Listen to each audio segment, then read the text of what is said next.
Mr. Reed was a police officer for 42 years, first in London, England, and later with the Ontario Provincial Police. He retired from the OPP in 2003 after 33 years of service. I was northbound on Highway 400. Which is a major highway. Which is a major highway. Yeah. This was at 3 o'clock in the afternoon. What happened? In November. And I was pulled over by a police officer, an OPP officer. There was no movement from the police car. The officer stayed in the officer stayed in behind the wheel. Behind the wheel of his vehicle. And I remember saying to my colleague next to me, I said, well, I'll just go and have a chat and see what he wants. So anyway, I got out of the vehicle and I started to walk towards his cruiser. I got about halfway between the vehicles, and immediately he leapt out of his cruiser, shouting and yelling at me. And I said, well, why did you stop me? Why did you wait in your vehicle? But then that didn't seem to register at all. He was more concerned with me getting out of the vehicle than approaching him. And in the meantime, while we're doing this, 3 other police vehicles arrived with lights flashing. Really? Yes. Once he sort of calmed down from telling me off, I said, why did you stop me?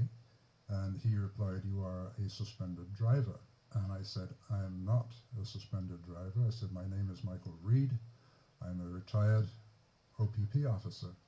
What did he say? That didn't seem to register with him. The next thing he told me that I was in investigative detention or investigative custody, and proceeded to handcuff me behind my back.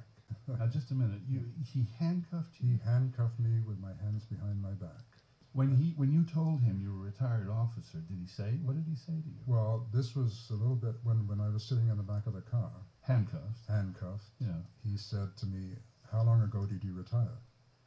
And I said, 8 years. And he replied, things have changed since then. I was just astounded at the time.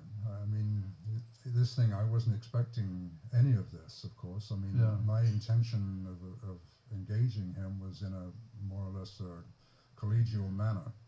Oh, and he continued to talk about my attitude. He didn't like my attitude. Apparently, my wanting to know why I was stopped indicated a bad attitude that needs to be remedied. When he handcuffed you, he said that you were in investigative custody? Custody. What does that mean? Well, that's not an arrest. It is permitted under law. It's short of arrest. I guess it's something that police officers have done for years, but it never really had a name. There was nothing. It was something that you did. Did he think you were someone else, a fugitive or something? Or he was reading license plates. Yeah. He had a camera, a high-speed camera that reads license plates, and the owner of the vehicle came up by the license. Some infraction or other. That an infraction had occurred. But you showed him your warrant card. Once he decided to find out really who I was, he took me out of the vehicle. In fact, they had to pull me out because I was in no position to get out myself. Because you were handcuffed behind your back. I was handcuffed, and I had my documents behind me, and he took them and looked at them, and then he was obviously satisfied that I wasn't the person he was looking for.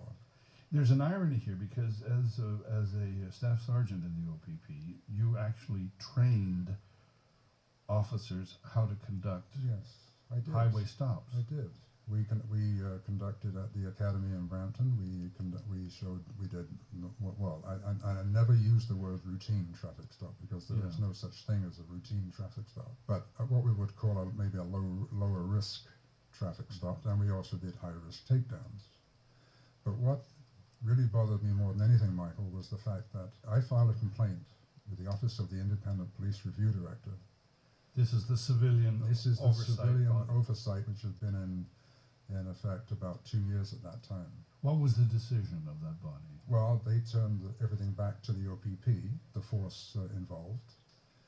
They then conduct an investigation, which turned out to be more of an inquisition. I went to the very building that I worked in as a staff sergeant in Aurelia. No. And I was interviewed by the investigator from the Professional Standards Branch, who who assured me that this would be an impartial investigation, that he had the greatest respect for retired officers. Yeah. You know, we sort of set the tone. Anyway, and then he just proceeded to cut me down. He couldn't have done a better job if he had been the defense counsel for the officer. I was more disappointed and upset after that interview than I was at the scene of this incident, highway, because I was aware as soon as I left that building that I knew what the result was going to be on this. And the result was? The result was that the officer was deemed to be acting according to accepted police practices. Now you appealed that decision. I appealed. I requested a review, and 14 months later, I got an email or a letter by email from the OIPRD indicating that they supported the OPP's decision, but there was absolutely no rationale. There was no information given as to how they came to this decision. There was nothing, and I felt again let down. My former colleagues, all of whom are retired, were just absolutely astounded by this. Yeah. You know, and they just none of them could believe what had happened. I guess, Mr. Reid, the question that a lot of people think, if it can happen to a retired police officer, someone who's been on the job for 42 years, think of a civilian in the situation. Exactly. The question was asked me, well, you know, about tasers, and this is one thing that I'm concerned about, the issuance of tasers to everybody, is the fact that, you know, and then it had occurred to me afterwards, after this incident, and I'd said it to a number of people, that, you know, I just wonder, and I'm not saying he would have, but had he had a taser, could you? Yeah. Would he have tasered me? I mean, I'm coming from an archaeological dig. I'm not wearing my best clothes. I was wearing cargo pants and a sweatshirt, which he claimed was camouflage, and sunglasses. And I guess I shouldn't have been wearing sunglasses either. When you retired, you kept your uniform. I did. What happened to it after this? I kept the uniform because, and I had worn it to funerals of colleagues. Nice. And it was hanging in my closet very proudly.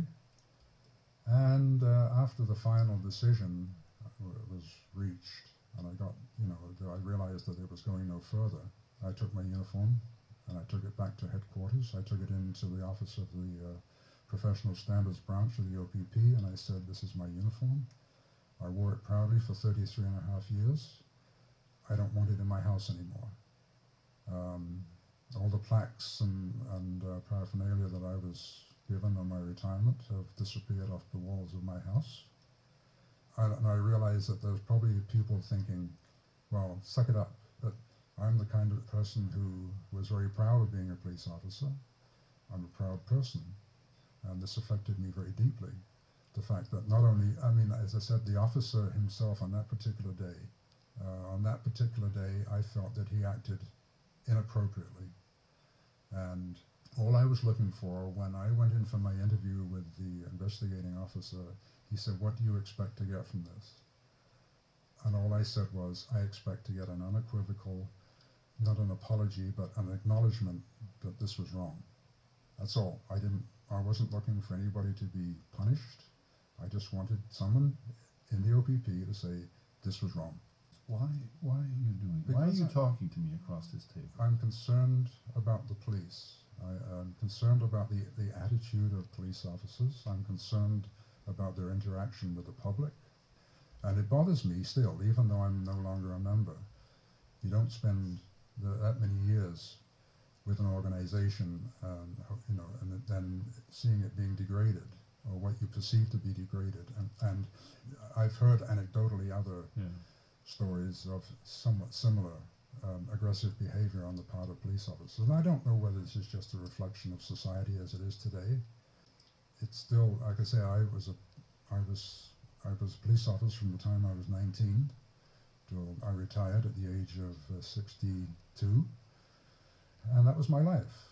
And that is why I feel it's important to pursue this in my small way. If I can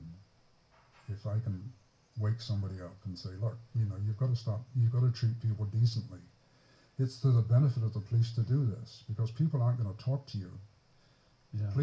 Policing requires information, and the information comes from the public. And if the public don't trust you, if they're afraid to approach you, then you're